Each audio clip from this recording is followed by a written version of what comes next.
ஓ, ஓம் Shanti sister. ஓம் குஷியா சாந்தி. இருக்கீங்களா? குஷியா இருக்கோம் பிரதர். இப்ப 19/6/2024 முரளிக்கான கேள்வி பதில்களை பார்க்கலாம் பிரதர்.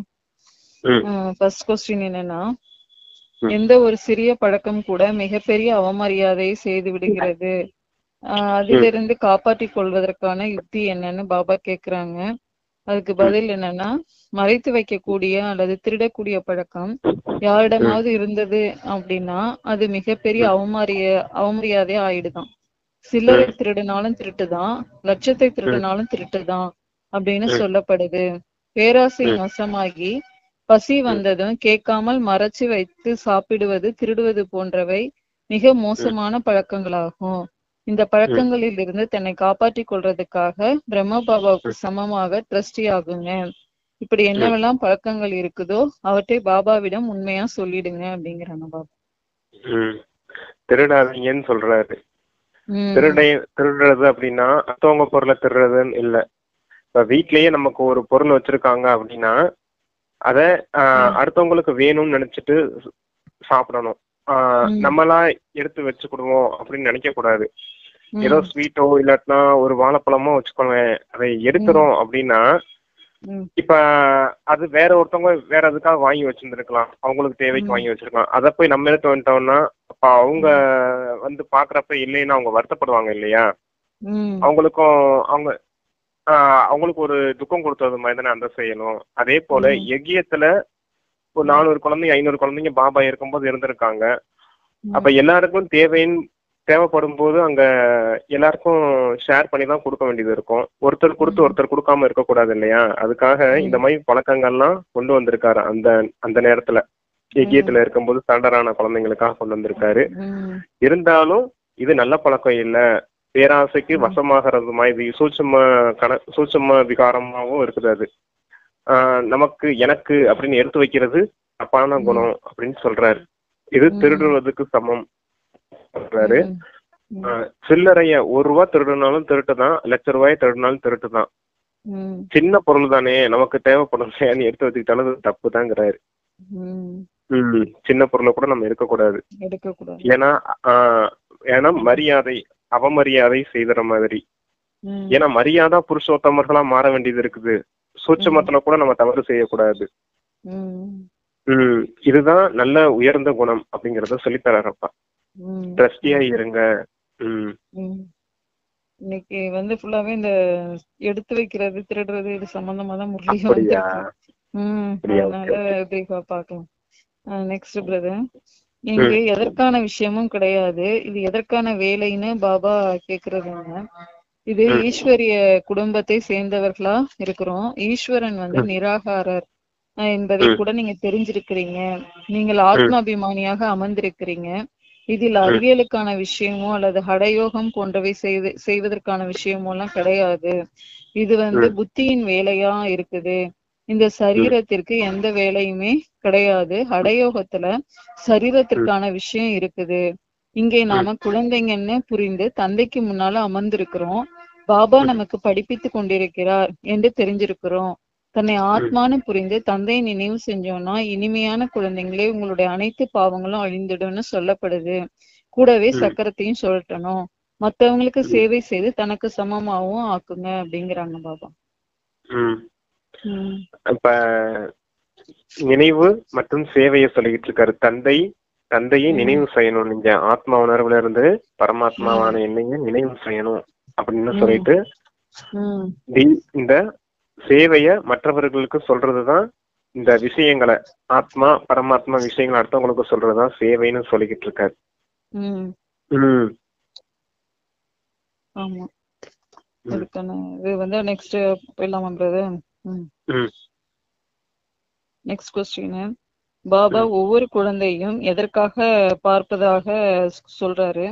அதுக்கான ஆன்சர் என்னன்னா, இவர் என்ன சேவை செய்து கொண்டிருக்கிறார்னு பாபா ஒவ்வொருவரையும் வந்து பாக்குறாராம். ஸ்தூல சேவை செய்கிறாரா அல்லது சூட்சும சேவை செய்கிறாரா அல்லது முக்கியமான சேவை செய்கிறாரா? ஒவ்வொருவரையும் பாபா பாக்குறாரு. இவர் அனைவருக்கும் பாபாவின் அறிமுகத்தை கொடுக்கின்றாரா என்பதுதான் முக்கியமான விஷயமா இருக்குது. ஒவ்வொரு குழந்தைக்கும் பாபாவோட அறிமுகத்தை கொடுக்கறாங்க. என்னை நினைவு செய்யறதன் மூலம் உங்கள் பிறவிக்கான பாவம் அழிந்துடணும்னு பாபா சொல்வதாக மற்றவர்களுக்கு புரிய வைக்கிறார்கள். எந்த அளவு இந்த சேவையில இருக்கிறாங்க, தங்களுக்குள்ளே ஒப்பிட்டுக் கொள்கிறார்கள். அனைவரையும் விட அதிகமான சேவை யார் செய்கிறார்கள்? இவரை விட நான் ஏன் அதிகமான சேவை செய்யக்கூடாது? இவரை விட அதிகமான நினைவு யாத்திரையில் ஓட முடியுமா, முடியாதா? ஒவ்வொருவரையும் பாபா பாக்குறாரு. பாபா ஒவ்வொருவரிடமும் செய்தியை கேட்கிறாரு. என்னென்ன சேவை செய்யறீங்க? பிறருக்கு பாபாவின் அறிமுகம் கொடுத்து அவர்களுக்கு நன்மை செய்கிறீர்களா? நேரத்தை வீணாக்குவதில்லை தானே? இதுதான் முக்கியமான விஷயம் அப்படிங்கிறாங்க. நமக்கு கூட 6 விதமான சேவையெல்லாம் கொடுத்திருக்காரு. ஒண்ணு மனசா சேவை, இன்னொன்னு வாச்சா சேவை, இன்னொன்னு கர்மனா சேவை. இது முதல்ல 3 விதமான சேவை. மனசா சேவைங்கிறது சூட்சமத்துல நம்ம செய்யக்கூடிய சேவை. கர்மனா சேவைங்கிறது ஸ்தூல விஷயங்கள். அங்க எகியத்துல பாத்திரம் கழுவுறதா இருக்கும், கிளீன் பண்ற சேவை இருக்கும், ஸ்தூலமான காரியங்கள் சமையல் பண்றது, கிச்சன் ஒர்க் இருக்கும், ட்ரெஸ் அயன் பண்றது, துவைக்கிறது, அந்த மாதிரி சேவை ஏதாவது இருக்கும். அதெல்லாம் ஸ்தூல சேவை, கர்மனா சேவை. மற்றவர்களுக்கு தந்தைக்கு அறிமுகம் கொடுக்கறது, வார்த்தை மூலமா செய்யக்கூடிய சேவை. ஞானத்தை சொல்றது வாச்சா சேவை. அது கூடவே மனசு புத்திய ஒருமுகப்படுத்தி தந்தையை நினைவு செய்யறது சுய சேவை. அந்த சுய சேவை செய்யணும். பொருட்கள் எல்லாம் சரண்டர் பண்றோமா யஜ்யத்துக்கு, பணம் தன சேவை, பணத்தை யஜ்யத்துக்கு கொடுக்கறது தன சேவை. அப்புறம் உலக சேவை, நம்ம சேமிச்ச சக்திகள் தந்தை கிட்ட இருந்து நினைவின் மூலமா வாங்கணும் இல்லையா பணம், அந்த சக்தியெல்லாம் உலகத்துக்கு மொத்தமா தானமா கொடுக்கறது இது உலக சேவை. அது நம்மளுடைய உள்ளுணர்வின் வைப்ரேஷன்ஸ் மூலமா கொடுக்கக்கூடிய சேவை. இந்த மாதிரி 6 விதமான சேவை இருக்குது. இந்த மாதிரி சேவையெல்லாம் செஞ்சுட்டு இருக்கீங்களா அப்படின்னு பாபா எல்லாரையும் நோட் பண்ணிக்கிட்டு இருக்காராம். யாரு அதிகமா சேவை செய்யறாங்க, இவங்களை விட நான் செய்யக்கூடாதா, இவங்களை விட நான் நினைவு யாத்திரையில அதிகமா பண்ணக்கூடாதா, இவங்கதான் செய்யணுமா, நான் செய்யக்கூடாதா அப்படின்னு குழந்தைங்க போட்டி போட்டுக்கிட்டு முன்னேறி வரணும் அப்படிங்கறத சொல்றாரு. நெக்ஸ்ட் நமது புத்தியில என்னென்ன இருக்கணும் அப்படின்னு பாபா கத்து கொடுக்கறாரு. அதுக்கு என்ன ஆன்சர்னா, இந்த நேரம் அனைவரும் அனாதையா இருக்கிறாங்க. எல்லையற்ற தந்தையை யாருமே தெரிஞ்சுக்கல. தந்தையிடம் இருந்து கண்டிப்பா ஆசி கிடைக்குது. குழந்தைகளாகிய உங்களுக்கு முக்தி மற்றும் ஜீவன் முக்தி தாமம் 2மே புத்தியில இருக்குது. இப்போது நாம் படித்து கொண்டிருக்கிறோம் என்பதை கூட குழந்தைங்க புரிந்து கொள்ளணும். பிறகு சொர்க்கத்துல ஜீவன் முக்திக்கான ராஜ்ய பாக்கியத்தை பெறுவாங்க. மத்தபடி பிற தர்மத்தை சேர்ந்த ஆத்மாக்கள் யாருமே சொர்க்கத்துல இருக்க மாட்டாங்க. நாம மட்டும்தான் பாரதத்துல இருப்போம். புத்தியில என்னென்ன இருக்க வேண்டும்னு பாபா குழந்தைங்களுக்கு கற்றுக் கொடுக்கறாரு. முக்தி மற்றும் ஜீவன் முக்தியின் ஆஸ்தியை இந்த எல்லையற்ற தந்தை கொடுக்கறாரு. இவர் தெரிஞ்சுக்கிறதுக்கு முன்னாடி நீங்க எல்லாரும் அனாதைகளா இருந்தீங்க. இப்ப தந்தை கிடைச்சிட்டாரு இல்லையா? தந்தை கிடைச்சதுக்கு அப்புறம் எப்படி ஒரு அனாதைன்னு சொல்ல முடியும் குழந்தைங்கள? தந்தை கிடைக்காத முன்னாடி வரைக்கும் தான் அனாதைகள். தந்தை கிடைச்சதுக்கு அப்புறம் நம்ம அனாதைகள் கிடையாது. ஏன்னா தந்தை நம்ம இப்ப முக்தி தாமத்துக்கு கூட்டிட்டு போக போறாரு. ஜீவன் முக்தியின் ஆஸ்தியும் கொடுக்க போறாரு அப்படின்னு சொல்லிட்டு இருக்காரு. அனாதைகள் இங்க யாரும் கிடையாது, எல்லாரும் தந்தை அடைஞ்சிட்டீங்க அப்படின்னு சொல்லிட்டு இருக்காரு. நெக்ஸ்ட், வேற யாருடைய புத்தியும் இப்படி சிந்திக்கிறது இல்ல அப்படின்னு பாபா சொல்றது என்ன? நீங்க சங்கம யுகத்துல இருக்கிறீங்க அப்படின்னா கண்டிப்பா சாப்பிடுவது, பானங்கள் பருகுதல் கூட சுத்தமா தூய்மையா இருக்கணும். நாம் எதிர்காலத்துல சர்வ குணங்கள் நிறைந்தவர்கள், 16 கலைகள் முழுமையானவர்கள், முழுமையான விகாரமற்றவர்களாக ஆகிறோம்னு தெரிஞ்சிருக்கிறீங்க. இந்த மகிமை சரீரம் கொண்ட ஆத்மாக்களுக்கு ஆகும். ஆத்மாவுக்கு மட்டும் மகிமை என்பது கிடையாது. இங்கே நடிப்பை நடிக்கக்கூடிய ஒவ்வொரு ஆத்மாவோட பாகமும் தனித்தனியா இருக்குது. நாம இவர்களை லட்சுமி நாராயணனை போல ஆகணும் அப்படின்னு உங்களுடைய புத்தியில குறிக்கோளும் இருக்குது. பாபாவோட கட்டளை குழந்தைங்களே தூய்மை ஆகுங்க. எப்படி தூய்மையாக இருப்பதுன்னு கேட்பாங்க. ஏன்னா மாயின் புயல் நிறைய வருது, புத்தி எங்கெல்லாமோ போய்விடுது. அவற்றை எப்படி விடுவதுன்னு குழந்தைங்க சிந்திக்கிறாங்க இல்லையா? வேற யாருடைய புத்தியும் இப்படி சிந்திக்கிறது இல்ல அப்படின்னு பாபா சொல்றாங்க. புத்தியில சிந்தனைகள் ஓடுதான். அப்பா நமக்கு சொல்லியிருக்காரு, நீங்க சர்வ குண சம்பன்னமா ஆகணும், சம்பூர்ண நிர்விகாரியா ஆகணும், 16 கலைகள் நிரம்பிய தேவதையா மாறணும். ம், அகிம்சைங்கிற பரம தர்மத்தை சேர்ந்தவர்களா வாழ்ந்திருக்கீங்க. ம், ம். இதெல்லாம் சொல்றாரு. மரியாதா புருஷோத்தமர்களா நீங்க மாற வேண்டியது இருக்குது. அப்ப ம், இந்த நேரத்துலதான் நம்ம ம், இந்த மாதிரி காரியங்கள் செய்ய வேண்டியது இருக்குது அப்படிங்கிறது புத்தியில சிந்தனை ஓடிக்கிட்டே இருக்குது. ம். இது போல மற்ற மனிதர்களின் புத்திலாம் சிந்தனை செய்யறது இல்ல. சிந்தனை குழந்தைகளை செய்யறது நீங்க இல்ல. இந்த ம், நீங்க இந்த படிப்பு படிக்கிறதன் மூலமா நம்ம இப்படி எல்லாம் ஆக போறோங்கிற விஷயம் தெரிஞ்சிருக்கிறதுனால புத்தியில இந்த மாதிரி சிந்தனைகள் உங்களுக்கு ஓடுது அப்படின்னு சொல்றாரு. ம். ம். ஆமா. Next brother. எதன் மூலம் நமது படகு கரை சேருது அப்படின்னு பாபா சொல்றாங்க. அதுக்கு என்ன ம். ஆன்சர்னா, அடிக்கடி பாபா புரிய வைக்கிறாரு, குழந்தைங்களை, இனிமையான குழந்தைங்களை தன்னை ஆத்மான்னு புரிந்து கொள்ளுங்க, தேக ம். அபிமானத்தை விட்டுடுங்க. ம். ஆத்மான்னு எவ்வளவு நேரம் புரிஞ்சு கொள்றீங்களோ, நாம் வந்து ம். ம். ஆத்மா என்பதை உறுதியாக்கணும். ம். பாபாவை வந்து நினைவு செய்யணும். இதன் மூலம்தான் ம். படகு கரை சேரும். நினைவு செய்து ம். செய்து பழைய உலகத்திலிருந்து புதிய உலகத்துக்கு சென்று விடுவோம்.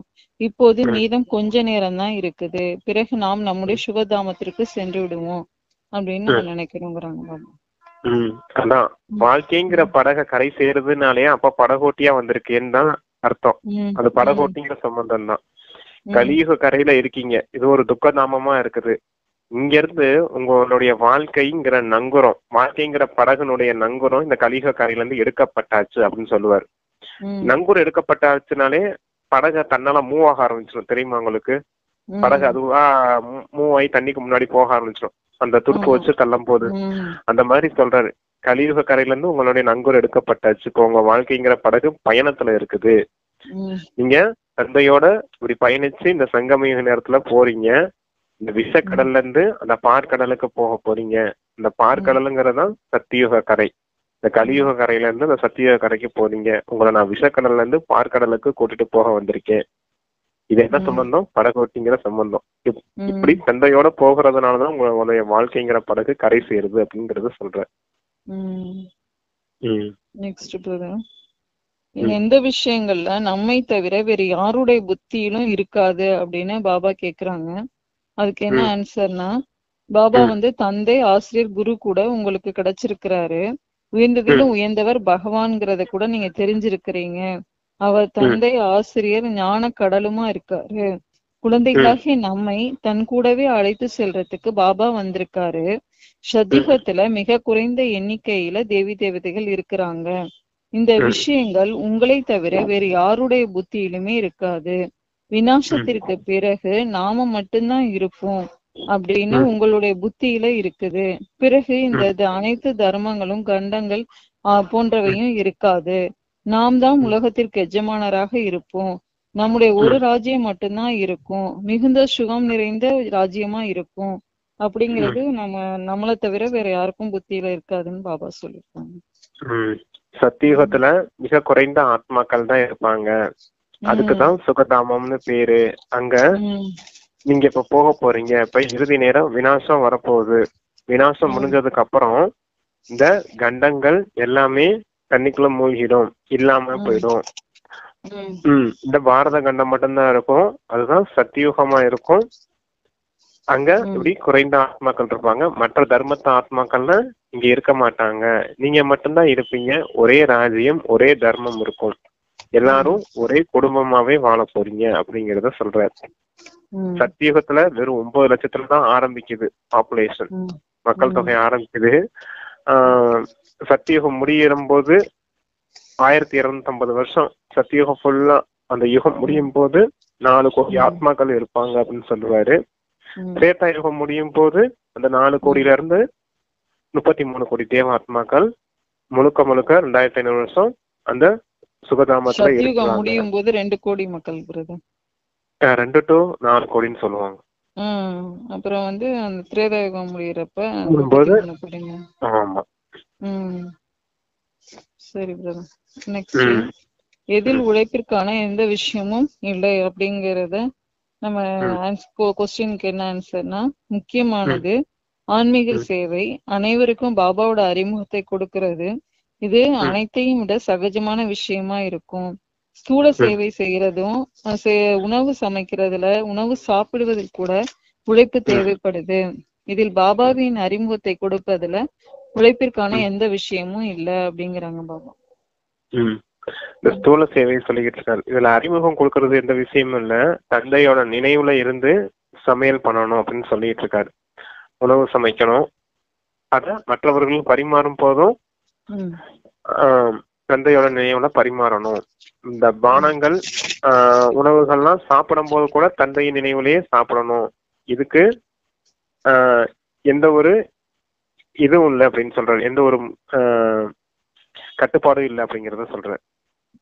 உங்களுக்கு எந்த வித முயற்சியும் இல்லை, எந்த வித தடையும் இல்லை அப்படிங்கறத சொல்றாரு. எது புத்தியில இருக்கிறதன் மூலம் குஷி ஏற்படுதுன்னு பாபா சொல்றாங்க. அதுக்கு என்னன்னா, புதிய உலகமே வந்து தேவி தேவதைகளுடையதா இருக்குது, அங்க கண்டிப்பா செல்லணும். மத்தபடி முழு உலகமும் சாந்திதாமும் செல்லணும். இந்த பழைய உலகமுமே இருக்காது. நீங்கள் புதிய உலகத்துல இருக்கும் போது இந்த பழைய உலகத்தின் நினைவு இருக்குமா என்ன? சிறிது கூட இருக்காது. நீங்கள் சொர்க்கத்தில் தான் இருப்பீர்கள், ராஜ்யம் செய்து கொண்டிருப்பீங்க. இது புத்தியில் இருக்கிறதன் மூலம் குஷி ஏற்படுது அப்படிங்கிறாங்க பாபா. இந்த பழைய உலகத்துல ஞாபகம் வச்சுட்டு இருக்க மாட்டீங்க புது உலகத்துல அப்படின்னு சொல்றாரு. அங்க சுகமா இருந்து அங்க ஒழுங்கா அங்க ராஜ்யம் பண்ணிட்டு இருப்பீங்க, இந்த பழைய உலகத்தை பற்றிலாம் நினைவு இருக்காது. அப்படிங்கிற நினைவுலயே இப்ப இருங்க, அப்ப உங்களுக்கு குஷி ஏற்படும்னு சொல்றாரு. இப்பவுமே துக்கதாமத்தை மறந்துடுங்கன்னு தானே சொல்றாரு. ஏன்னா நீங்க கலியுகத்துல இல்ல, இப்ப சங்கம யுகத்துக்கு வந்துட்டீங்கன்னா தந்தை என்ன சொல்றாரோ அதை மட்டும்தான் நீங்க நினைவு செய்யணும். ஒண்ணு சாந்தி தாமத்தை நினைவு செய்யணும், சுகதாமத்தை நினைவு செய்யணும். இல்ல தந்தை கொடுத்த ஞானத்தை பத்தி சிந்தனை செஞ்சுட்டு இருக்கணும் அப்படிங்கறத சொல்ற. நெக்ஸ்ட், எதை நினைத்து உள்ளுக்குள்ள மிகுந்த மகிழ்ச்சி இருக்கணும் அப்படின்னு பாபா கேக்குறாங்க. வந்து எல்லையற்ற தந்தை ஒரே ஒருவர் தான் அப்படின்னு குழந்தைங்களாகி நீங்க தெரிஞ்சிருக்கிறீங்க. நாம அவருடைய கண்டெடுக்கப்பட்ட குழந்தைங்களா இருக்கிறோம். அப்படிப்பட்ட பாபாவிடம் அன்பு கூட அதிகமாக இருக்கணும். யார் வந்து நிறைய சேவை செய்யறாங்களோ, முட்களை மலர ஆக்குறாங்களோ, அந்த குழந்தைகள் மீது பாபாவுக்கு கூட மிகுந்த அன்பு இருக்குது. மனிதரிலிருந்து தேவதை ஆக வேண்டும் இல்லையா? பாபா அப்படி ஆவதில்லை, நம்மை உருவாக்க வந்திருக்கிறாரு. ஆக உங்களுக்குள்ள உள்ளுக்குள்ள மிகுந்த மகிழ்ச்சி இருக்கணும் அப்படிங்கிறாங்க பாபா. இங்க முற்களை மலராக்க கூடியவர் அப்படின்னு சொல்லியிருக்காரு. அப்ப என்ன அர்த்தம்? முற்களை மலராக்க கூடியவர் யாரு? பாபா தான். தோட்டக்காரன். இங்க தோட்டக்காரன் சம்பந்தம். தோட்டக்காரர் தானே முற்களா இருக்கக்கூடிய செடியெல்லாம் மலராக்கிறதுக்கு நீர் ஊத்துறாரு. நீருங்கிறது என்ன? ஞானம்ங்கிற நீரு செடிக்கு ஊத்துறாரு. சூரிய வெளிச்சம் படணும் இல்லையா? அதுதான் யோகம். சூரியனுடைய பார்வை அந்த செடி மேல இருந்தா தானே அது முள்ளுல இருந்து பூவா மாறும். அப்ப ஞானம்ங்கிற நீரும் வேணும், அந்த சூரிய வெளிச்சம் அப்படிங்கிற அந்த யோகத்தின் சக்தியே வேணும். அந்த ஆற்றல் வேணும் இல்லையா? சூரிய ஆற்றல் வேணும் இல்லையா? அப்படிப்பட்ட ரெண்டு சக்தியினாலதான் நீங்க இப்ப முற்களில இருந்து மலரா மாறுறீங்க அப்படின்னு சொல்லிட்டு இருக்காரு. அப்ப தோட்டக்காரன்ற சம்பந்தம் அதத்தான் பபல்நாத்னு சொல்றாங்க பக்தி மார்க்கத்துல. நெக்ஸ்ட் பிரதர், யார் யாருக்கெல்லாம் பாபாவோட அறிமுகத்தை கொடுக்கணும், எந்த அவகுணத்தை நீக்கணும் அப்படின்னு பாபா கொஸ்டின் கேட்டிருக்காங்க. அதுக்கு ஆன்சர் என்னன்னா, சொர்க்கத்துல நாம எந்த பதவி அடைவோம், நாம என்ன சேவை செய்கிறோம், வீட்டுல வந்து வேலைக்காரர்கள் இருக்கிறாங்க என்றால் அவர்களுக்கும் கூட அறிமுகம் கொடுக்கணும். யார் தொடர்பில் வர்றாங்களோ அவர்களுக்கு படிப்பினை கொடுக்கணும். அனைவருக்குமே சேவை செய்ய வேண்டும் இல்லையா? அபலைகளுக்கு, ஏழைகளுக்கு, காட்டுவாசிகளுக்கு எல்லாம் சேவை செய்யணும். நிறைய ஏழைகள் இருக்கிறாங்க, அவர்கள் தன்னை மாற்றி கொள்ளுவாங்க, பாவம் எதுவுமே செய்ய மாட்டாங்க. ஞானம் இல்லை அப்படின்னா பாவ கர்மம் செய்து கொண்டே இருப்பாங்க. பொய் திருட்டு கூட எவ்வளவு இருக்குதுன்னு பாக்குறீங்க. வேலைக்காரர்கள் கூட திருடி விடுறாங்க. இல்லன்னா வீட்டுல குழந்தைகள் இருக்கும்போது ஏன் பூட்டு போடுறாங்க. ஆனால் இன்றைக்கு குழந்தைகள் கூட திருடர்கள் ஆயிடுறாங்க. ஏதேனும் மறைச்சு வைத்து எடுத்து கொள்றாங்க. யாருக்காவது பசி எடுத்ததுன்னா பேராசை காரணமா சாப்பிட்டு விடுறாங்க. பேராசை உடையவர்கள் கண்டிப்பா ஏதேனும் திருடி சாப்பிட்டு விடுவார்கள். இது சிவபாபாவின் பண்டாரா ஆகும். இதில் அனா பைசா கூட திருடக்கூடாது. பிரம்மா டிரஸ்டியாக இருக்கிறாரு. எல்லையற்ற தந்தை பகவான் உங்களிடம் வந்திருக்கிறாரு. பகவானுடைய வீட்டில் எப்போதாவது யாராவது திருடுவார்களா என்ன? கனவில் கூட திருட மாட்டார்கள். உயர்ந்ததிலும் உயர்ந்தவர் சிவபகவான் நீங்க தெரிஞ்சிருக்கிறீங்க.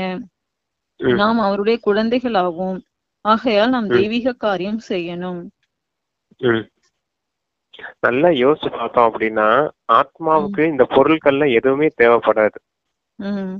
எல்லாமே இந்த உடலுக்கு தான் தேவைப்படும்.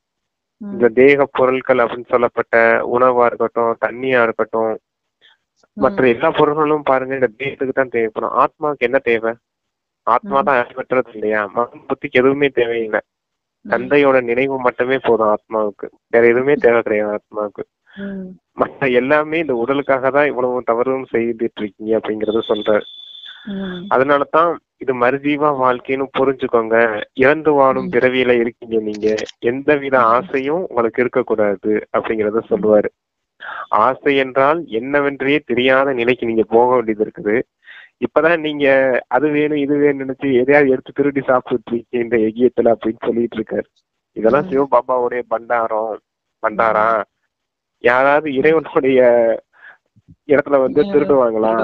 பக்தி இதுல கூட நம்ம நார்மலா மக்களே சொல்லுவாங்கல்ல, சிவன் சொத்து குலநாசம் சொல்லிட்டு சிவனுடைய பொருள் எடுக்கிறாங்க. இல்ல நானும் அதான் சொல்ல வந்தேன். நீங்க அதுக்கு அந்த பாயிண்ட் சொல்லிட்டீங்க. சூப்பர். ஒரே நேரத்துல பாயிண்ட். அதான் சிவனுடைய சொத்து குலநாசம் அப்படின்னு சொல்லியிருக்காங்க. பக்தியிலேயே சொல்லியிருக்காங்க. அப்ப இந்த ஞான மார்க்கத்துல உண்மையிலேயே தந்தை வந்திருக்க நேரத்துல அவர இடத்துல வந்து இப்படி செய்யலாமா நீங்க? அப்ப இந்த உலகத்துல கூட பாருங்க எவ்வளவு மோசமா போயிருச்சுன்னு. திருடுறாங்க, பொய் சொல்றாங்க, பொய் திருட்டுன்னு அதிகமா நடக்குது. குழந்தைங்களை வீட்டுல விட்டுட்டு கூட பூட்டிட்டு போயிடுறாங்க. யாரும் திருடர்கள் வந்துடக்கூடாது அப்படின்லாம் சொல்லிட்டு இருக்காரு. அப்ப இததான் விநாச நேரம், விபரீத புத்திகளா மாறிட்டாங்க அப்படிங்கறத சொல்றாரு. அப்புறம் வந்து நம்ம வீட்டுல வேலை செய்யறவங்களுக்கு, காட்டுவாசிங்க, ஏழைங்களுக்கு எல்லாருக்குமே பாபாவோட அறிமுகத்தை கொடுக்கணும். அபலை பெண்களுக்கு அப்படின்னு பாபா சொல்லியிருக்காரு. எல்லாம் அவங்க காட்டுவாசிங்க தான்ட்டு நினைக்காதீங்க, அவங்களுக்கும் கொடுங்க. அவங்களும் சத்தியுகத்துல வாழ்ந்த ஆத்மாக்களா இருப்பாங்க அப்படின்னு பாபா முரளியில எல்லாம் சொல்லுவோம். அந்த மாதிரி எல்லாருக்குமே வந்து பாபாவோட சேவைய அறிமுகத்தை கொடுக்கணும். கொடுக்கணும் கண்டிப்பா. கொடுக்கும் போது அவங்க புரிஞ்சுக்கிட்டாங்கன்னா பாவ கர்மங்கள் செய்யாம இருப்பாங்க. அதுவே பெரிய பாக்கியம் இல்லையா? பாவ கர்மங்கள் செய்யாம இருந்தாலே அதுவே இதுதானே. இல்லாட்டினா அறிமுகம் இல்லைன்னா மேற்கொண்டு பாவம் செய்துகிட்டே இருப்பாங்க.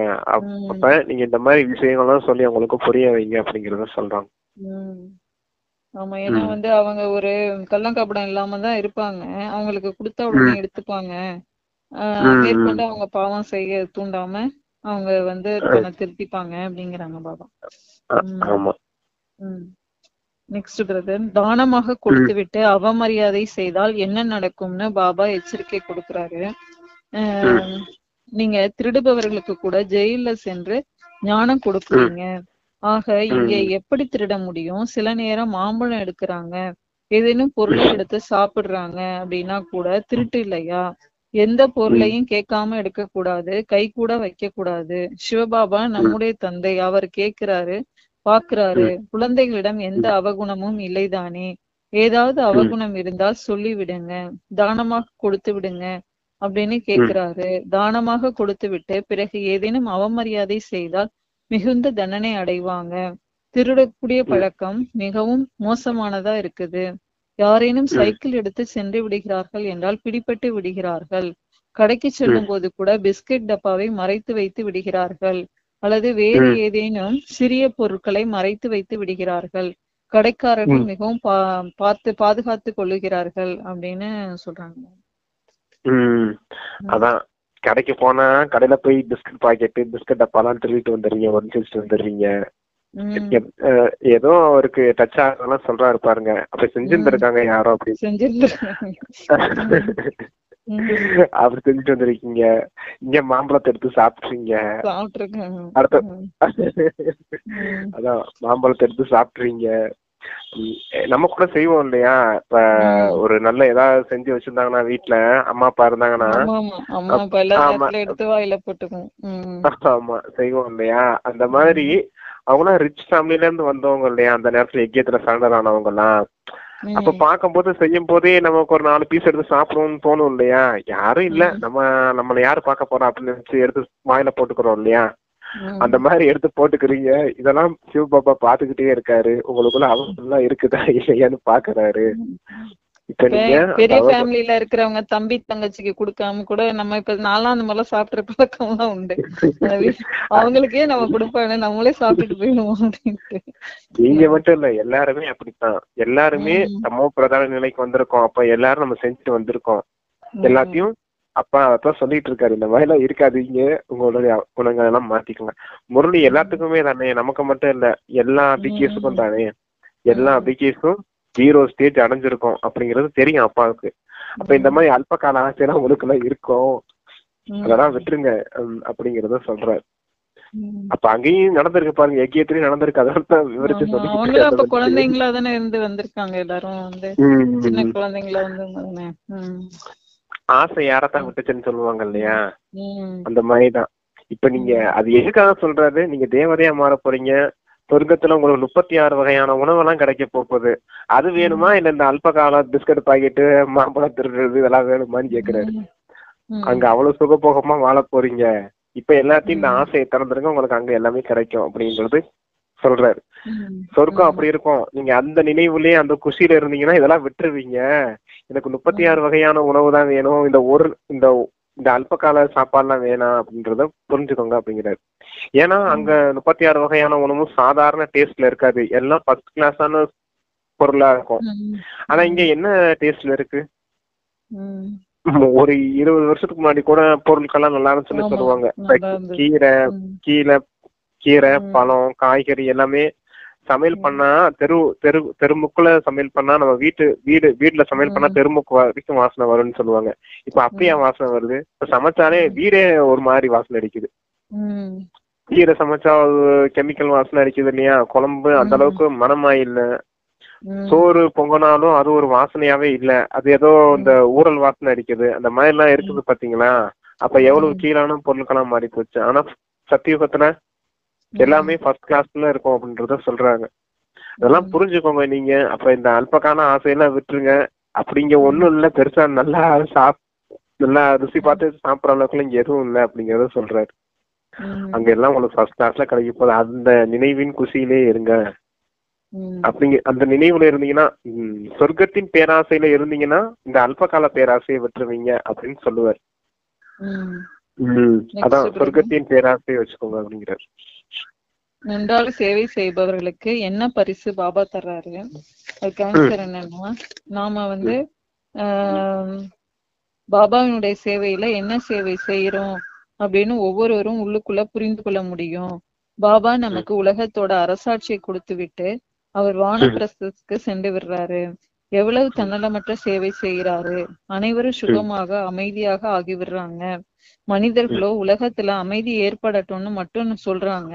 அமைதிக்காக பரிசு நோபல் பரிசு எல்லாம் கொடுக்கறாங்கல்ல, பரிசை கொடுத்து கொண்டு இருக்கிறாங்க. நமக்கு இங்க மிகப்பெரிய பரிசு கிடைக்குது அப்படின்னு குழந்தைகளாக நீங்க தெரிஞ்சிருக்கிறீங்க. யார் நல்ல சேவை செய்யறாங்களோ அவர்களுக்கு பெரிய பரிசு கிடைக்குது. உயர்ந்ததிலும் உயர்ந்த சேவை பாபாவின் அறிமுகத்தை கொடுக்கறது தான். இதை யார் வேண்டுமானாலும் செய்ய முடியும். குழந்தைங்களுக்கு தேவதை ஆக வேண்டும்னா சேவை கூட நன்றாக செய்யணும் அப்படிங்கிறாங்க பாபா. அங்க கூட பாருங்க, அல்பகால நோபல் பிரைஸ் தான் கொடுக்குறாங்க. மோர் அவார்டு மாதிரி ஒரு பிரைஸ் கொடுப்பாங்க, அதை வாங்கி வீட்டுல சோட்கேஸ்ல வேணா வச்சுக்க முடியும். அது எவ்வளவு நேரம் இருக்கு அந்த சந்தோஷம்? ஒரு மாசம் இருக்கும். அப்புறம் ஒரு மாசம் அப்ப எப்பெல்லாம் ஞாபகம் வருதா அப்பப்ப நினைச்சு சந்தோஷப்படுவோம், அவ்வளவுதான். நம்ம பிரைஸ் வாங்கியிருக்கோம் அப்படின்னு. ஆனா இங்க பாருங்க, 2000 வருஷம் முழுக்க சொர்க்கத்துல வாழ போறீங்க. அப்ப எவ்வளவு பெரிய பரிசு தராரு. அப்ப அந்த அளவுக்கு பரிசு வேணும் அப்படின்னா நீங்க இப்ப அந்த அளவுக்கு சேவை செய்யணும், உயர்ந்த பதவி கிடைக்கும். அதுலயும் இப்ப மனிதர்கள் கூட உலகத்துல அமைதியை ஸ்தாபனை செய்யணும்னு எத்தனை மீட்டிங்ஸ் எல்லாம் அரேஞ்ச் பண்றாங்க. ஐநா சபை மீட்டிங்ஸ் எல்லாம் அரேஞ்ச் பண்றாங்க இல்லையா? சர்வோதயா அப்படின்னா ஒரு குரூப்ஸ் எல்லாம் இருக்கு, கமிட்டி எல்லாம் வச்சிருக்காங்க. வச்சு இந்த உலகத்துக்கெல்லாம் அமைதி ஏற்படுத்தணும்னு மீட்டிங் எல்லாம் போடுறாங்க இல்லையா? இந்த G20 மாநாடு அது இதெல்லாம் போட்டுலாம் பேசுறாங்க. அதுல குறிப்பா இந்த உலகத்துல அமைதி ஏற்படுத்தணும் அப்படின்னு இந்த வாக்குவாதம் பேச்சு விவாதங்கள்லாம் செய்வாங்க. மனிதர்கள் எத்தனையோ கான்ஃபரன்ஸ் எல்லாம் போடுறாங்க, ஆனா இந்த உலகத்துல அமைதி ஏற்பட்ட மாதிரி இல்ல.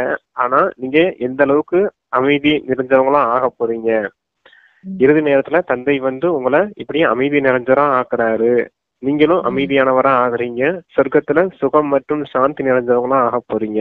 இந்த முழு உலகத்துக்குமே அமைதி கிடைக்கிறது இந்த இறுதி நேரத்துலதான் அப்படிங்கறத சொல்றாரு. பிரம்மா பாபாவோட தியாகம் பற்றி பாபா சொல்றது என்ன, இவர் பிரம்மாவை வந்து பாருங்க, இவர் கூட லௌகீக குடும்பத்தை சேர்ந்தவரா இருந்திருக்காரு இல்லையா, இவர் மூலமா பாபா வந்து செய்வித்தார், இவருக்குள் பிரவேசம் செய்து இதை செய்யுங்கள் என்று இவருக்கும் சொல்றாரு. ஆக உங்களுக்கும் சொல்றாரு.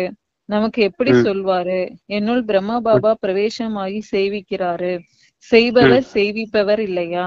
பிரம்மாவிற்கு கூறினார், இதை விடுங்கள், இதுவோ அழுக்கான உலகம் ஆகும், வைகுண்டத்திற்கு செல்லுங்கள், இப்போது வைகுண்டத்திற்கு எஜமானர் ஆகணும், வைராகியம் வந்துவிட்டது, அவ்வளவுதான். அனைவரும் நினைத்தனர், இவருக்கு என்ன ஆயிட்டது, இவ்வளவு நல்ல லாபம் ஈட்டும் வியாபாரி என்ன செய்யறாரு, இவர் என்ன ஆக போகிறாருன்னு யாருக்குமே தெரியல. அனைத்தையும் விடுவது பெரிய விஷயமா என்ன, அனைத்தையும் தியாகம் செய்து விட்டார், அவ்வளவுதான். மேலும் அனைவரையும் தியாகம் செய்வித்தார், குழந்தைகளையும் தியாகம் செய்வித்தார். இப்போது இந்த ஆன்மீக சேவை செய்யணும், அனைவரையும் தூய்மையாக்க வேண்டும், நாங்கள் ஞான அமிர்தம் குடிக்க செல்கிறோம்னு அனைவரும் கூறினார்கள். மம்மாவின் பெயரை சொன்னார்கள். ஓம் ராதையிடம் ஞான அமிர்தம் குடிக்க சென்றனர். யார் இந்த யுக்தியை படைத்தது, சிவபாபா இவருக்குள் பிரவேசமாகி எவ்வளவு நல்ல யுக்தி படைத்திருக்கிறார் அப்படின்னு பிரம்மா பாபா பத்தி சொல்லியிருக்காங்க பாபா. சிவபாபா பிரவேசமானோடனே பிரம்மா பாபா எல்லாத்தையுமே தியாகம் செய்துட்டாரு, மொத்த லௌகீக உறவையுமே மொத்தமாவே தியாகம் செய்துட்டாரு. அவருடைய வேலையா இருக்கட்டும், அவருடைய மொத்தம் இருந்த பிசினஸா இருக்கட்டும், பிசினஸ் எல்லாத்தையுமே தியாகம் செஞ்சுட்டாரு. இப்ப மனிதர்கள்லாம் பார்த்தாங்களாம், நல்லா தானே வியாபாரம் பண்ணிட்டு இருந்தாரு, திடீர்னு இவருக்கு என்ன ஆச்சு அப்படின்றத யோசிச்சாங்களாம். ஆனா சிவபாபா வந்து பிரவேசமானதுக்கு அப்புறம் சொல்லியிருக்காரு, நான் தான் செய்பவரும் செய்விப்பவருமா இருக்கேன் அப்படிங்கறத பிரம்ம பாபா புரிஞ்சுக்கிட்டு, நீங்க இப்ப இந்த கலியுகத்தை விட்டுருங்க, சத்தியுகத்தின் எஜமானரா ஆக போறீங்க அப்படின்னு பிரம்ம பாபாவுக்கு சொல்லி புரிய வச்சிருந்திருக்காரு. அதன் மூலமா பிரம்ம பாபா புரிஞ்சுக்கிட்டாரு, செய்பவர் செய்விப்பவர் தந்தையா இருக்காரு, அவர் வழிபடி நான் நடக்கணும் அப்படின்னு புரிஞ்சுக்கிட்டு இந்த ஞான அமிர்தத்தை பருக வந்துட்டாரு. ஆன்மீக வாழ்க்கைக்கு வந்துட்டாரு, அலௌகீக வாழ்க்கைக்கு வந்துட்டாரு. அந்த லௌகீக வாழ்க்கைய மொத்தமா தியாகம் செய்துட்டாரு, எல்லாத்தையுமே சரண்டர் பண்ணிட்டாரு. சிவபாபாவுக்காக எல்லா உறவுகளையுமே சரண்டர் பண்ணிட்டாரு. எல்லாருமே லௌகீகத்துல இருந்தவங்க தானே அலௌகீகமா மாத்திருக்காரு இந்த ஞானத்தை கொடுத்து பிரம்மா பாபா. அதத்தான் ஓம் ராதை கிட்ட எல்லாம் வந்து ஓம் ராதை கிட்ட எல்லாம் வந்து எல்லாரும் ஞான அமிர்தம் பருக வந்தாங்கன்னு சொல்றாரு இல்லையா. அப்பவே ஞான விஷயத்த சிவபாபா கிட்ட இருந்து அடைய ஆரம்பிச்சுட்டாங்க எல்லாரும். மம்மாவுக்கு கொடுத்துருக்காரு இல்ல, மம்மாவுக்கு வந்து அந்த ஞானம் கிடைச்சதுனால மம்மாவும் பிரம்மா பாபா இல்லாத நேரத்துல எல்லாம் சேவை செய்யறாங்க, குறிப்பிட்ட நேரம்லாம் கிளாஸ் பண்றாங்க இல்லையா. அப்ப எல்லாரும் மம்மா பக்கமும் வந்துட்டாங்க, எல்லாரும் குரூப்பா இருந்து யஜ்யத்துல சேவை செய்திருக்காங்கன்னு சொல்றாரு. நெக்ஸ்ட் பிரதர், ஆரம்பத்துல வந்த பிரச்சனைகள் இப்பொழுது வரை நடக்கிறது எதற்காக அப்படின்னு பாபா கேக்குறாங்க. அமிர்தத்தை விடுத்து விஷத்தை அருந்தலாமான்னு பாடல் கூட இருக்குது. விஷத்தை விடுத்து ஞான அமிர்தம் குடித்து தூய்மையான தேவதை ஆகணும், யார் வந்தாலும் அவர்களிடம் தூய்மை ஆகுங்கன்னு சொன்னாங்க. ஆரம்பத்துல இந்த விஷயங்கள் இருந்தன. அமிர்தத்தை குடிக்க வேண்டும் என்றால் விஷத்தை விட்டு விடணும், தூய்மையான வைகுண்டத்தின் எஜமானர் ஆகணும், நான் ஒருவரையே நினைவு செய்யணும். ஆக கண்டிப்பா சண்டை ஏற்படும் இல்லையா. ஆரம்பத்துல வந்த பிரச்சனைகள் இப்போது வரை நடந்து கொண்டிருக்குது.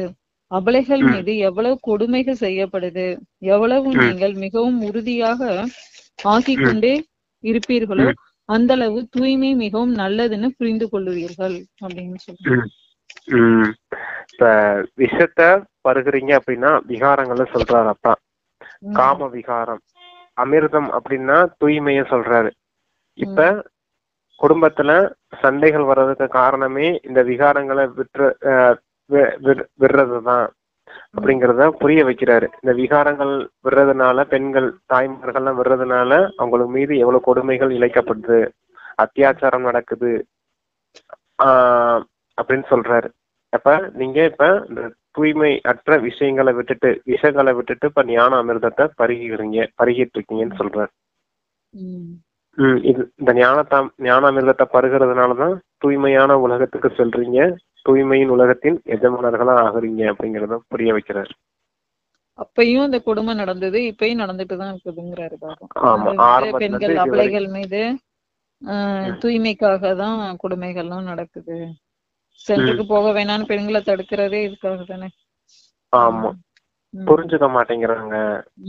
எதுக்காக அந்த தூய்மையின் விஷயத்த தந்தை சொல்றாரு அப்படிங்கறத புரிஞ்சுக்க மாட்டேங்கிறாங்க. எல்லாருமே தமோ பிரதானம் ஆயிட்டாங்க இல்லையா. அவங்களுக்கு உலகியல் வாழ்க்கைக்கு இந்த காம விகாரம் ஒண்ணுதான் சுகம் கொடுக்குது. அவங்களுக்கு வேற எதுவும் மனிதர்களின் புத்தி அதை தவிர வேற எதுக்கும் போறதுக்கு விருப்பப்படுறதே இல்லை. எல்லாரும் இந்த சிற்று இன்பம் தற்காலிக காரியத்துக்கு தான் ஆசைப்பட்டு செய்யறாங்க. ஆனா தந்தை நிரந்தரமான ஒரு தீர்வு கொடுக்க வந்திருக்காரு. அப்படிங்கறதுனாலதானே உலகத்துல 850 கோடி பேர், இவ 800 கோடி பேருக்கு தெரிஞ்சிட்டாங்க உலகத்துல இருக்க ஆத்மாக்கள். ஆனா வெறும் 33 கோடி தேவாத்மாக்கள் தானே தூய்மையா வாழ்ந்திருக்கேன்னு அப்பா சொல்றாரு. அப்ப எவ்வளவு குறைவான எண்ணிக்கைன்னு பாருங்க. ஒரு 10% கூட இல்ல பாருங்க. மொத்த மக்கள் தொகையில 33 கோடிங்கிறது ஒரு 10% கூட இல்ல பாருங்க. அப்ப எவ்வளவு குறைவான ஆத்மாக்கள் தான் 2500 வருஷம் வாழ்ந்திருக்காங்க. அதுவும் அந்த 33 கோடி தேவாத்மாக்கள்னா 2500 வருஷமா இந்த உலகத்துல அப்படி தூய்மையற்ற ஆத்மாக்களே வரலன்னா பாருங்க. அப்ப எவ்வளவு பவர்ஃபுல் சோல்ஸ், ஸ்ட்ராங்கஸ்ட் சோல் எப்படி எல்லாம் தேர்ந்தெடுத்திருப்பாரு பாருங்க நம்மள. அந்த அந்த அதுக்கே பாக்கியம் செஞ்சிருக்கணும் இல்லையா. தந்தையால செலக்ட் ஆயிருக்கோம். அவர் தானே தேர்ந்தெடுத்திருக்காரு. இவங்களுக்குள்ளதான் அந்த தூய்மையின் சம்ஸ்காரம் இருக்குது. அப்ப இவங்கதான் தந்தையின் வழிபடி நடக்க முடியும். ஞானத்துக்கு வரும்போதே தெரியும் இல்லையா நமக்கு. ஏதோ ஒரு விசேஷ தன்மை இருக்கிறதுனால தானே நமக்குள்ள அந்த ஞானம் உள்ள போயிருக்குது புத்திக்குள்ள. மற்றவர்களுக்கு நம்ம என்ன சொன்னாலும் புரியறது இல்லை இல்லையா. அததான் சொல்றாரு. இன்னமும் இந்த கொடுமைகள்லாம் நடந்துகிட்டே தான் இருக்குது அப்படிங்கறத சொல்றாரு. எல்லாம் நம்மளுடைய கணக்கு வழக்கு தான். இந்த கணவர்கள் இப்படி தொந்தரவு செய்யறது, சென்டருக்கு போக நாம தாய்மார்களை இது பண்றது, அடைச்சு வைக்கிறது, ஹவுஸ் அரெஸ்ட் பண்ணி வைக்கிறது, இந்த காரியம்லாம் ஏன் நடக்குது? நம்ம முன்னாடி செஞ்சிருந்தோம், பழைய கணக்கு வழக்கெல்லாம் இருக்குது. அது மொத்தமா இப்ப சங்க மையத்துல தலையில உட்காந்துக்குச்சு. இருந்தாலும் பரவாயில்ல, தந்தை வந்துட்டாரு விடுவிக்கிறதுக்கு. இறுதி நேரமும் நெருங்கியாச்சு. வெளியே தானே கட்டுப்படுத்த முடியும் உங்களை, போகக்கூடாது செய்யக்கூடாதுன்னு. ஆனா மனம் புத்தி தானே இயங்க போதுங்க. தந்தையை நிகழ்ச்சிறதுக்கு யாரோட தயவு வேணும்? சரீரம் கட்டுப்பட ஒரு எல்லைக்குள்ள இருந்தாலும் மனம் புத்தி எந்த கட்டுப்பாட்டையும் ஒண்ணும் பண்ண முடியாது. யாரு என்ன கட்டுப்பாடு பண்ணாலும் பாபா ஞானத்துல வந்துட்டாங்க அப்படின்னா இந்த கட்டுப்பாட்டுனாலதான் நான் பாபா விட்டு போயிட்டேன் அப்படின்னு சொல்ல முடியாது. ஏன்னா அவங்களுக்குள்ள நல்லா இந்த ஸ்ட்ராங்கஸ்ட் அந்த இது இருந்துச்சுன்னா பாபா புடிச்சுக்கிட்டாங்கன்னா உறுதித்தன்மை அப்படின்னு சொல்லுவேன். உறுதித்தன்மை அப்படின்னு சொல்லுவேன். இங்கிலீஷ்ல கூட அந்த பழமொழி இருக்குது, டிட்டர்மினேஷன் பிரிங் சக்சஸ் அப்படின்னு சொல்லுவாங்க. எங்க திடத்தன்மை இருக்குமோ அங்க வெற்றி உண்டாகும். நீங்க உறுதியா இருந்துட்டீங்கன்னா போதுமே, தூய்மையா தான் இருப்பேன், அப்படித்தான் வாழ்வேன், இப்ப என்ன செய்யணுங்கிறீங்க அப்படின்னா என்ன ஒண்ணும் அங்க போறது இல்ல. என்ன செய்வாங்க, அதான் பிச்சை எடுத்து இது என்ன சாரி பாத்திரம் கழுவியாவது உங்க செஞ்சுக்கீங்க, தூய்மையை கடைபிடிங்கன்னு தானே பாபா சொல்லுவோம். உங்களுக்கு காலையில உங்களுக்கு ஒரு நாளைக்கு 4 சப்பாத்தி போதும்னு சொல்லுவாரு. காலையில 2 சப்பாத்தி, சாயந்தரம் 2 சப்பாத்தி. இதை சாப்பிட்டு உங்களால உயிர் வாழ முடியாதா? இன்னமும் பாருங்க, கோதுமை விலையெல்லாம் எவ்வளவு வந்துருச்சு, கிலோ 50 ரூபாய்க்கு வருதுன்னு வச்சுக்கோங்க. பாருங்களேன், 1 கிலோ கோதுமையை நம்ம அரைச்சோம்னு வச்சுக்கோங்க, எவ்வளவு வரும் தெரியுமா? எப்படி ஒரு 3 நாள் 4 நாளைக்கு சாப்பாடு வந்துடும். அப்பா சொன்னது மாதிரி சாப்பிடணும். வெறும் சப்பாத்தி மட்டும் சாப்பிடுங்க. அதுலயும் சில முன்னெல்லாம் சொல்றாரு, நீங்க சப்பாத்திக்கு வெறும் வாழைப்பழம் வச்சு கூட சாப்பிடலாம், கூட்டு கூட வைக்கணும்னு அவசியம் இல்ல, குழம்பு வைக்கணும்னு அவசியம் இல்ல, இல்லைன்னா ஒரு மோர் வாங்கி கூட சப்பாத்தில தொட்டு சாப்பிடலாம். எப்படியாவது இருங்க, ஆனா தூய்மையா இருங்கன்னு தான் சொல்றாரு. உணவின் விஷயம்லாம் மத்த உடம்புக்கு சத்து கிடைக்காம போயிருமோ, உடம்பு ரொம்ப வீக் ஆயிருமோ அப்படிலாம் நீங்க நினைக்கவே வேண்டியது இல்ல. நீங்க யோக பலம் சேமிக்க ஆரம்பிச்சீங்கனாலே இந்த உணவு பத்தின விஷயங்கள்லாம் நீங்க மறந்துடுவீங்க அப்படின்னு சொல்லுவார். நம்மளும் அதெல்லாம் ஃபீல் பண்றோம் இல்லையா? அப்ப முந்தி நமக்கு உணவு மேல பெரிய ஆர்வம்லாம் இருக்கும். இப்ப ஞானம் வந்ததுக்கு அப்புறம் போக போக நாள் போக போக நமக்கு அந்த ஈர்ப்பு, எதை சாப்பிடணும் இதை சாப்பிடணுன்ற ஆசையெல்லாம் போயிருக்கும். முந்தி இருந்ததை விட இப்ப குறைஞ்சிருக்கும். எனக்கெல்லாம் சுத்தமா போயிடுச்சு. ம். எனக்கெல்லாம் அப்ப முன்ன ரொம்ப ஆர்வமா இருக்கும் சாப்பாடு போகணும், சாப்பாடு சாப்பிடுறதுக்கு அப்படின்னா. இந்த மூக்கெல்லாம் ரொம்ப இழுக்கும். இப்ப ரோட்ல எல்லாம் நான் நடந்து போனேன்னா அந்த ஹோட்டல்ல எல்லாம் கொத்து பரோட்டா எல்லாம் போட்டுட்டு இருப்பாங்க. நடந்து போகும்போதே வாசனை அடிக்கும், பரோட்டா வாசனை அடிக்கும். அப்படியே நம்ம மூக்கு அந்த இன்ட்ரியை நம்ம இழுத்துக்கிட்டு போகும், போய் சாப்பிடலாமா அப்படின்னு. இப்பெல்லாம் அதெல்லாம் வாசனை அடிச்சா அதெல்லாம் தூய்மையற்ற உணவு, மாயாவின் உணவுன்னு சொல்லிட்டு அது நம்ம ஒரு வாட்டுக்கு கெட்ட அதை. ஸ்மெல்லா வருது. அந்த வெங்காயம் பூண்டெல்லாம் இப்ப கெட்ட ஸ்மெல் அடிக்குது. ஆமா, சரி. அப்படித்தான். அந்த மாதிரிதான். அதான் உங்களுக்கு அந்த ஆர்வமே போயிடும். நீங்க பெரிய இந்த யோக பலத்தை சேமிக்க ஆரம்பிச்சு சொர்க்கத்துக்கு போகணுங்கிற ஆசையெல்லாம் இருக்கும்போது இதெல்லாம் அல்பகால விஷயங்கள்லாம் நீங்க விட்டுருவீங்கன்னு சொல்றேன். நெக்ஸ்ட், எந்த சேவை செய்பவர்களுக்கு அதிக புண்ணியம் கிடைக்குதுன்னு பாபா கேக்குறாங்க. அதுக்கு என்ன பதில்னா, நாம எந்த அளவு சேவை செய்யறோம்னு குழந்தைங்க வந்து தனக்கு தானே கேட்டுக்கொள்ளணும். உணவு சமைப்பவர்கள் உங்களுக்காக எவ்வளவு சேவை செய்யறாங்க, அவர்களுக்கு எவ்வளவு புண்ணியம் கிடைக்குது. நிறைய பேருக்கு சேவை செய்யும் போது அனைவருடைய ஆசீர்வாதமும் அவர்களுக்கு கிடைக்குது. நிறைய மகிமைகள் எழுதுறாங்க. அனைத்தும் உணவு சமைப்பவர்களின் அதிசயம் ஆகும். எவ்வளவு ஏற்பாடுகள் செய்யப்படுது, இது ஸ்தூல சேவை ஆயிடுது, சூட்சும சேவையும் செய்யணும் அப்படிங்கிறாங்க பாபா. உணவு சமைக்கிறாங்க அப்படின்னா எவ்வளவு பேருக்கு சேவை செய்யறாங்க. அத்தனை பேரும் அங்க ஒரு 1000 பேர் இருக்காங்க அப்படின்னா 1000 பேர்த்துக்கு நல்ல ருசியா சமையல் பண்ணி போடும் போது எல்லாரும் பாராட்டுவாங்க இல்லையா, ஆசீர்வாதம் செய்வாங்க இல்லையா, நல்லா சமையல் பண்ணிருக்காங்க, சமையல் பண்ணவங்க அப்படின்னு. யார் சமையல் பண்ணான்னு தெரியலனாலும் சூட்சுமத்துல ஒரு ஆசீர்வாதம் கிடைக்கும் இல்லையா, நமக்கு திருப்தி ஏற்பட்டோன்னு. அதான் ஸ்தூல சேவைங்கிறது. டோலிதாதின்னு இருப்பாங்களாம். டோலிதாதி வந்து பாபா மீட் கூட அட்டன் பண்ண மாட்டாங்களாம். அவங்க வந்து அந்த கிச்சன்லயே தான் அவங்க சேவாகும். அவங்கள வந்து அவங்க அந்த அளவுக்கு பாபாவோட ஆசீர்வாதமும் பெற்று பாபா அந்த அடிக்கடி இதுல முரளியில அவங்கள பத்தியும் சொல்லுவாங்க. அதுதான் ஸ்தூல சேவை. ஸ்தூல சேவையின் மூலமா ஆசீர்வாதங்களின் சேமிப்பு சேமிக்கிறாங்க அப்படின்னு. இது ஸ்தூல சேவையா இருக்குது. அதுவும் தந்தையோடைய நினைவுல இருந்து சமையல் செய்யும் போது எப்படி இருக்கும், அது இன்னும் டேஸ்ட் இருக்கும் தெரியுமா உங்களுக்கு. நம்ம வீட்டே அப்பாவோட நினைவுல சமையல் பண்ணி சாப்பிடும் போது அது ஒரு டேஸ்டா இருக்கும், அது ஒரு குஷி இருக்கும். தந்தையோட சக்தி அதில் நிறைஞ்சுதான் நம்ம ஃபீல் பண்ண முடியும் அந்த நாள் ஃபுல்லாவே. அதனாலதான் நமக்கு ஒரு நியமமாவே கொடுத்துருக்காரு, நீங்க எப்பவும் தந்தையின் நினைவுல இருந்து உணவு சமைச்சு சாப்பிடும் போதுதான் அந்த உணவுல சக்தி இருக்கும்னு சொல்லுவார். அது உண்மைதான்.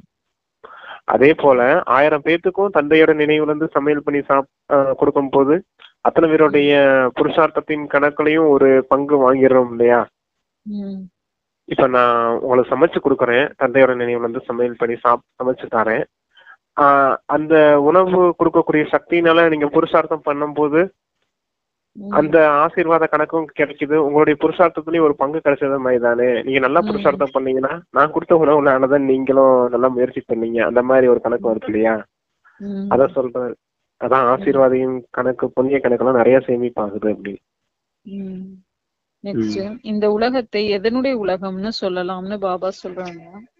அதுக்கு என்ன ஆன்சர் அப்படின்னா, குழந்தைங்க வந்து சொல்றாங்க, பாபா இந்த 5 பூதங்கள் மிகவும் கடுமையா இருக்குது, நினைவுல இருக்க விடுறதே இல்ல. பாபா சொல்றாரு, குழந்தைங்களே சிவபாபா நினைவுல இருந்து உணவு சமைங்க. ஒரு சிவபாபாவை தவிர வேற யாருமே இல்ல, அவர்தான் உதவி செய்யறாரு. நான் உங்களுடைய குடைநிழலா சென்றேன்ங்கிற பாடல் கூட இருக்குது இல்லையா. சத்யுகத்துல இப்படி சொல்வார்களா என்ன. இப்போ நீங்க பாபாவோட குடைநிழல்ல வந்திருக்கிறீங்க. யாருக்கேனும் பூதம் வந்துருச்சுன்னா மிகவும் வேதனைப்படுறாங்க. அசுத்தமான ஆத்மா வருது. யாரு உங்களுக்குள்ள எவ்வளவு பூதங்கள் இருக்குது. காமம், கோபம், பேராசை, மோகம்ங்கிற பூதங்கள் உங்களை மிகவும் வேதனைப்பட வைக்குது. அந்த அசுத்த ஆத்மா யாருக்காவது துக்கம் கொடுக்கிறது. இந்த 5 பூதங்களோ 2500 வருஷங்களாக வந்து கொண்டே இருக்குதுன்னு உங்களுக்கு தெரியும். நீங்க எவ்வளவு துக்கம் அடைஞ்சீங்க. இந்த 5 பூதங்கள் நம்மை ஒன்றுமில்லாததாக ஆக்கிடுச்சு. தேக அபிமானம் நம்பர் 1 பூதமா ஆகும். காமம் கூட பெரிய பூதம் ஆகும். இது கூட உங்களை எவ்வளவு துன்புறுத்தி இருக்குது. இதை கூட பாபா சொல்லி இருக்கிறாரு, கல்பங்கல்பமா இந்த பூதம் உங்களுக்குள்ள வந்திருக்குது. ராஜா ராணி போலவே பிரஜைகள் அனைவருக்கும் பூதம் பிடிச்சிருக்குது. ஆக இதை பூதங்களின் உலகம்னு சொல்லலாம் அப்படின்னு பாபா சொல்றாங்க. கலியுகத்தான் பூதங்களின் உலகம்னு சொல்றாரு. மொத்தமாவே ஒரு பேய் மாதிரி போட்டு ஆட்டுது உங்களை 5 பூதங்களும். காமம், கோபம், பற்றுதல், பேராசை, அகங்காரம், இப்படி எல்லாமே உங்களை முதல் இடைக்கடை துக்கம் கொடுத்தது. முதல் விகாரம் இந்த காமம் தான் சொல்லுவார். காமம் தான் உங்களை முதலிடை கடை துக்கம் கொடுத்தது. எப்ப தூய்மையற்றவர்களா மாறுனீங்களோ அப்ப இருந்துதான் உங்களுடைய துக்கத்தின் கணக்கே ஆரம்பிக்குது அப்படின்னு. அப்ப 2500 வருஷமா நீங்க இந்த பூதங்களின் அடிமைகளாவே வாழ்ந்திருக்கீங்க. ராஜா ராணிகள் போலவே பிரஜைகளும் இந்த பூதங்களுக்கு அடிமையா இருக்காங்க. சொல்லுவார் இல்லையா, ராஜா ராணில இருந்து இந்த பிரஜைகள் கடைநிலை பிரஜைகள் வரைக்குமே இந்த பூதங்களின் அடிமைகளா தான் இருக்காங்க. யாருமே விகாரங்கள் இல்லாம இல்லை இல்லையா, எல்லாருமே தூய்மையற்றவர்களா மாறி போயிட்டோம். இப்பதான் தந்தை வந்ததுதான் இப்ப தூய்மையானவர்களா மாற்றுறாரு. மனிதர்கள் இருந்து தேவதையா மாற்றக்கூடிய காரியத்தை இந்த தந்தை ஒருத்தர் தான் செய்ய முடியும். அது எதன் மூலமா? இந்த ஞானத்தின் மூலமா தான். இந்த ஞானத்தை கேட்கதான் யாரும் வர மாட்டேங்கிறாங்க. அதுதான் பெரிய வருத்தம் இங்க. அதுவும் கல்ப கல்பமா இந்த பூதம் உங்களுக்குள்ள இருக்குது அப்படின்னு சொல்றாரு. எல்லாம் அந்த பூதத்தை நம்ம வெற்றி அடைஞ்சுதான் நம்ம பண்ணி போகணும். நெக்ஸ்ட், எந்த பழக்கம் வந்துவிட்டால் போகவே போகாதுன்னு பாபா சொல்றாங்க. இதுக்கு என்ன ஆன்சர் அப்படின்னா, இந்த பிறவியில அப்படி எந்த ஒரு விகாரத்தோட காரியமும் செய்துவிடக் கூடாது. திருடி விட்டார், தேக அபிமானம் வந்து விட்டது என்றால் விளைவு என்னவாக இருக்கும்? பதவி குறைஞ்சி போயிடும். எதையாவது திருடி விடுறாங்க. சில்லறை திருடினாலும் திருட்டுதான், லட்சத்தை திருடினாலும் திருட்டுதான்னு சொல்றாங்க. நரகத்திற்கு கூட நிறைய பெயர்கள் கொடுக்கப்பட்டிருக்கு. யஞத்துல இது போன்ற காரியம் ஒருபோதும் செய்யக்கூடாது. பழக்கம் வந்துருச்சு அப்படின்னா பிறகு போகவே போகாது. எவ்வளவு தலையை உடைச்சு கொள்றாங்க அப்படின்னு கடைசியா பாபா திருட்ட பத்தியும் சொல்லி முடிக்கிறார் அந்த முரளியில. திருடர்களை பத்தியா சொல்லிட்டு இருக்காரு. நம்மளும் திருடர்கள் தான். அதுதான் திருடர்களை பத்தியே சொல்லிட்டு இருக்காரு. திருட்டுங்கிறது சம்ஸ்காரம் ஆயிட்டுருச்சுன்னா பழக்கம் விடாது அப்படின்னு. நிறைய படங்கள் எல்லாம் பாக்குறோம் இல்லையா. இந்த விஜய் படம் கூட ஒண்ணு வந்துச்சு, வேட்டைக்காரன் ஒரு படம். எங்க போனாலும் இதே அவனை தூக்கிட்டு வந்துருவாரு. ஒரு ரவுடிய பார்க்க போவாரு, பாம் சங்கர்னு ஒரு ரவுடிய பார்க்க போவாரு. அங்க போய் பாம்ப திருடிட்டு வந்துருவாரு. அனுஷ்காவை போய் ட்ரெயின்ல ஏத்தி விட போவாரு, அங்க வலையில திருடிட்டு வந்துருவாரு. அந்த மாதிரி ஒவ்வொரு சீனா காமிப்பாங்க. எங்க போனாலுமே அதே மாதிரி சாப்பிட போவாரு வீட்டுக்கு, அங்க போய் கப்பன் சாசல தூக்கிட்டு போயிருவாரு. அந்த மாதிரி ஒரு இடத்துலயும் போய் அந்த மாதிரி திருட்டு சம்ஸ்காரம் ஆயிருச்சுன்னா அது சீக்கிரம் போகாது. அத விடணும்னு நீங்க நினைச்சாலும் மண்டையை உடைச்சுக்கிறது மாதிரி ஆயிடும் அப்படிங்கறத சொல்ற. அவ்வளவு மோசமான குணம் இந்த திருட்டு. இத எல்லா மதத்திலயுமே ரிலிஜியன்லயுமே அத தடை செய்யப்பட்டதான்னு சொல்லியிருப்பாங்க. பைபிள்ல கூட திருடாதீர்கள் அப்படின்னு ஒரு கட்டளை இருக்குது. குரான்லயும் அந்த கட்டளை இருக்குது. அல்லாஹ் கொடுத்த முக்கியமான கட்டளைகள்ல இந்த திருட்டுங்கிறது ஒண்ணு. அவ்வளவு மோசமான குணம் இந்த திருட்டு. இப்ப போலீஸ் ஸ்டேஷன்ல கூட பாத்தீங்கன்னு வச்சுக்கோங்க, அதிகமான தண்டனை பாத்தீங்கன்னா இந்த கொலை கேஸ்ல இருக்கவங்களுக்கு எல்லாம் அதிகமா அடிலாம் கொடுக்க மாட்டாங்க. ஆனா அந்த திருட்டு வேலை பாக்குறவங்களுக்கு தான் அடி ஜாஸ்தியா விழுகும். திருட்டு வேலை, இன்னொன்னு இந்த ரேப் கேஸ், பெண்களை இந்த காம விகாரம், இன்னொன்னு திருட்டு. இந்த ரெண்டுக்கும் தான் போலீஸ் ஸ்டேஷன்ல அதிகமான தண்டனை கிடைக்கும். அவமரியாதை, ஒரு மானமே போயிருச்சுன்னு சொல்லுவாங்க இல்லையா, இந்த திருடுனாதான் மானம் போயிடும் அப்படின்னு சொல்லுவாங்க. இன்னொன்னு இந்த லேடிஸ் இந்த கற்பழிப்பு இந்த மாதிரி ரேப் கேஸ்ல இந்த காம விகாரத்துல போச்சுன்னா தான் மானமே போயிடுச்சு அப்படின்னு சொல்லுவாங்க இல்லையா. அது இந்த ரெண்டு கேஸுமே நம்மளுடைய விஷயத்த மட்டும் நம்மள சார்ந்தவங்களுடைய மானத்தையும் வாங்கிடும். நம்மளுடைய மானத்தையும் வாங்கிடும், நம்மளை சுத்தி இருக்க குடும்பத்தின் மானத்தையும் சேர்த்து வாங்கினது மாதிரி ஆயிடும் இந்த ரெண்டு கேஸும். அதான் முக்கியமானது இந்த திருட்டு தான். இது திருட்டு சம்ஸ்காரம் ஆக்கிடாதீங்க, ஏன்னா அப்ப நீங்க தேவதைகளா மாறணுங்கிறத சொல்றேன். எந்த சிந்தனையில இருந்து விடுபட்டு எந்த சிந்தனை செய்யணும்னு பாபா சொல்றாங்க. சரீரத்துக்கு நோய் வருவதுங்கிறது ஒன்று, நோயில அசைந்து விடுவதுங்கிறதுலாம் வேறு. நோய் வருவதோ விதிக்கப்பட்டது, ஆனால் சிரேஷ்ட ஸ்திதியில அசைந்து விடுவது என்பது பந்தன் முக்தியின் அடையாளம்.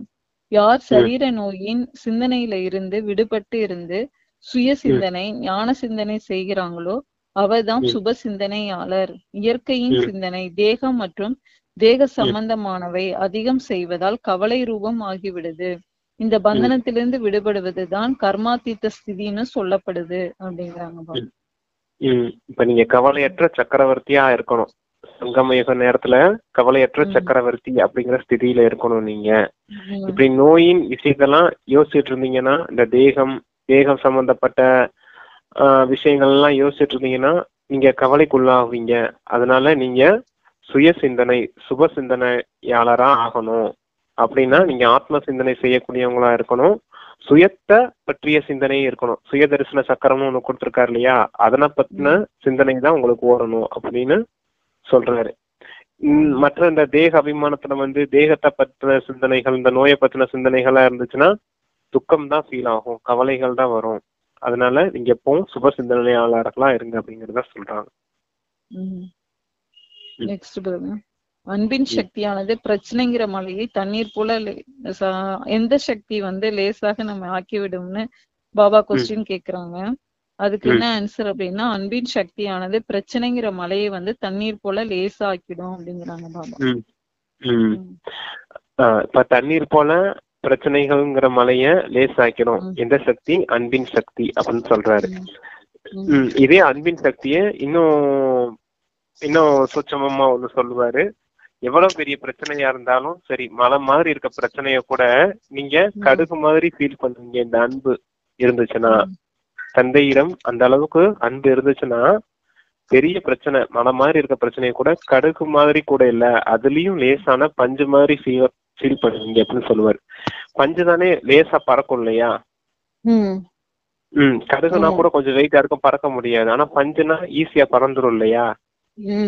அது எதுக்காக சொல்லுவார் அப்படின்னா, பரிஸ்தா ஸ்டேஜுக்காக சொல்லுவார். நீங்க ஆத்மான்னு புரிஞ்சிருக்கீங்க, உங்களுடைய தந்தை பரமாத்மா கூட இருக்காரு, இந்த டிராமா நன்மை செய்யக்கூடியதுன்னு புரிஞ்சிருக்கீங்க.